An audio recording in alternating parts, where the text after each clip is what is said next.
नीरावन की कभी निर्मल रहने वाली नदी अब काली हो चुकी थी। गांव को विषाक्त कर रही थी और लोगों को बीमार बना रही थी।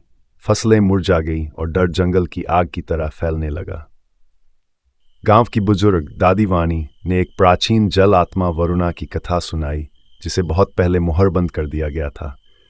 जब तक उसे मुक्त नहीं किया जाता, नदी शापित ही रहेगी।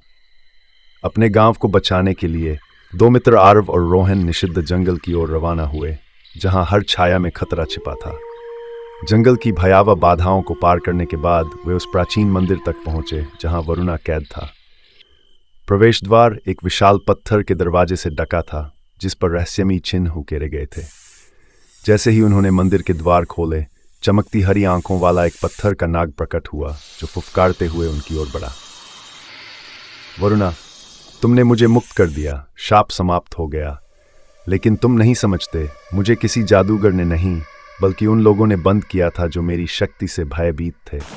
लेकिन वरुणा की मुस्कान धीरे धीरे विकृत होने लगी।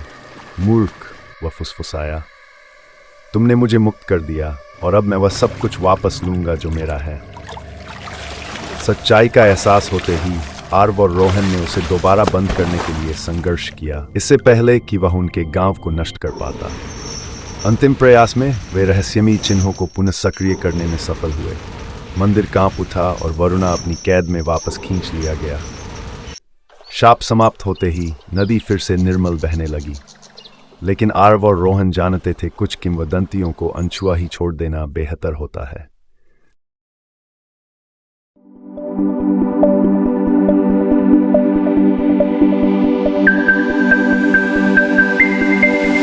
Subscribe my channel and watch more stories.